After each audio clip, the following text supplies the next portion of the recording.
Bolt Nation, stop what you're doing and lock in right now. Smash that like button, subscribe, turn on notifications, and get in this comment section because the Chargers are hitting that point in the offseason where every single move starts to feel heavier, louder, more revealing. This is not random noise anymore. This is not just headline after headline floating through the timeline. When you step back and look at the pressure on the interior offensive line, the names being connected to this offense, the draft tension building in the background, and the defensive moves that could matter more than people realize, it starts to feel like Los Angeles is trying to force this roster into its next phase. The only question is whether they can actually pull it off in time. So let me ask you right out of the gate, are you seeing real progress here? Or do you still think this team is one big swing away from being taken seriously? Because let's be real, the biggest issue hanging over this entire offseason is still the same one that has been driving Chargers fans crazy for months: the interior offensive line. That is the heartbeat of this conversation. That is the nerve center. That is the place where this whole thing either stabilizes or falls apart. Free agency came and went, expectations were high, fans were watching names come off the board, and what did it feel like by the end of it? Frustration. Real frustration. There were obvious needs, obvious opportunities, and yet the overwhelming feeling was that the Chargers came out of this stretch with the same old wound still wide open. And when that happens, when a team goes through a full free agency cycle and the biggest weakness still looks like a 5-alarm fire, that's when the draft stops being exciting and starts feeling like a pressure cooker. That is exactly why the connection to Penn State interior offensive lineman Olavavega Ioane has hit so hard. This isn't just a random mock draft pairing people are forcing for clicks. This is one of those fits that actually feels clean. Daniel Jeremiah laid out the idea of the Chargers landing Ioane as the kind of scenario where need and value line up perfectly. And for this team, that matters. That matters a lot. Chargers fans have been begging for help on the interior, begging, because protecting Justin Herbert is not a luxury. It is not optional. It is not something you circle back to later if the board breaks a certain way. It is the assignment, period. And that's why a player like Ioane jumps off the screen. The profile makes sense, the strength makes sense, the anchor makes sense, the ability to hold up against power and help firm up the pocket from the inside makes sense. If you're talking about a guy who could walk in and instantly upgrade the tone, the stability, and the physical identity of the line, this is the kind of name that gets the fan base fired up for a reason. No, nothing is confirmed. No, a mock draft is not a pick. We know that. But when the need is this obvious and the fit is this natural, it stops feeling like internet chatter and starts feeling like direction. So now I want to hear from you. If Ioane is on the board when the Chargers are up, is that a no-brainer? Or would you still go somewhere else? Drop it in the comments because this is the kind of decision that can change the entire feel of 2026. But protecting Herbert is only half the conversation, because now there's another question starting to build some juice around this team. What if the Chargers are also trying to add more edge, more toughness, more grown man energy to the receiver room? And that brings us to Jennings. This is where things get really interesting, because Jennings is not just another name floating around in free agency.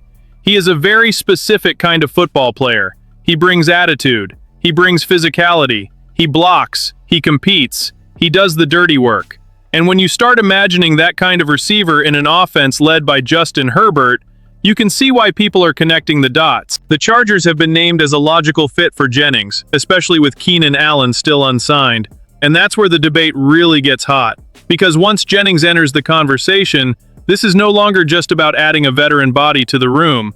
This becomes a bigger identity question. What do the Chargers want this pass-catching group to look like? Do they want another dependable, physical piece who can bring some edge to a young room? Do they want more balance, more aggression, more versatility? Or are they still holding emotional space for the idea of Keenan Allen returning and restoring a familiar comfort zone? That's what makes this fascinating. Jennings fits in a totally different way. You can look at him alongside Quentin Johnston and Ladd McConkey and start to picture a room with contrast, with power, with some bite to it. And if you're Herbert, having a target who can win tough, fight through contact, and help set the tone in different phases of the offense, that's real value. Add in the familiarity with Chargers offensive coordinator Mike McDaniel from their earlier time together in San Francisco, and suddenly this doesn't feel like some lazy fan fiction idea. No, it doesn't confirm a signing. No, it doesn't mean a deal is done. But when there's scheme familiarity, roster need, and stylistic fit all sitting on the same table, the possibility gets harder to ignore. So here's the question for the Bolt fam. If signing Jennings means finally closing the book on a Keenan Allen reunion, are you ready for that? Would you make that trade right now? Tell me in the comments, because that one right there will split a fan base fast. And while all of that is happening, there's another layer to this offseason that says a lot about how the front office is being evaluated. Zion Johnson leaves Los Angeles, signs a 3-year, $49.5 million deal with the Browns, and the reaction around the league has not exactly been glowing. In fact, some have called it one of the worst signings of free agency. That is harsh, but let's be honest, you can understand where that criticism is coming from. Johnson was not some can't-miss star turning the corner into superstardom. He had his best year in 2025, yes, and he looked more serviceable than bust level, absolutely, but that still doesn't mean he suddenly became a dominant top-tier guard worthy of universal praise, and this is where context matters so much. In Cleveland, he's stepping into a much different situation. There, the expectations are heavier, the line issues are broader, and the pressure attached to that contract hits different. With the Chargers, the argument would have been simpler. He would not have needed to be a savior. He would not have needed to carry an entire rebuild. He just would have needed to be a functional, steady piece in a line featuring high-end tackle talent on the outside, while the team focused on cleaning up the interior. That's a very different role.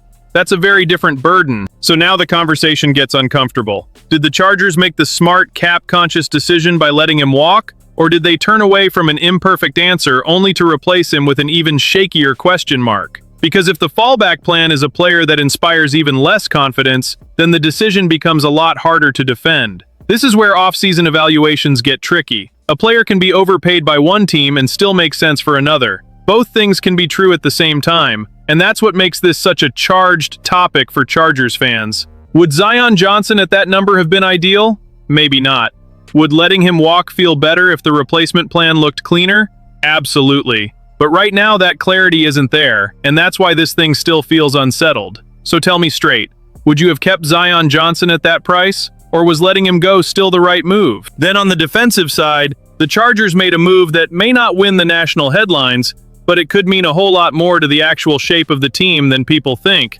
Tony Jefferson is back. And no, this is not the flashy move. This is not the headline grabber that dominates sports talk all day. But it is the kind of move that can quietly help keep a defense from wobbling during a transitional year. Jefferson brings experience. He brings communication. He brings familiarity. And for a secondary that's dealing with role balance, matchup flexibility, and a new defensive coordinator stepping into the picture, that stuff matters. Derwin James is still the chess piece, the wild card, the Swiss Army knife. The more he is moved around and used in versatile alignments, the more important it becomes to have dependable safety help behind him. That gives Tony Jefferson value beyond the box score. It gives him value in structure, value in stability, value in keeping the back end of the defense connected. Alongside Elijah Molden and R.J. Mickens, his presence helps create a foundation the Chargers can actually work with. And maybe most importantly, it changes the draft conversation a little bit. It does not erase the possibility of drafting a safety, not at all, but it changes the urgency. It gives Los Angeles a little more breathing room, a little more flexibility, a little more freedom to draft from balance instead of panic. And that's a huge difference, because not every important offseason move comes with fireworks. Sometimes it's about keeping the room steady, keeping the communication intact, and making sure the defense doesn't lose its footing while the roster continues evolving. That may be exactly what Tony Jefferson gives them. So let's hear it. How much confidence does his return actually give you?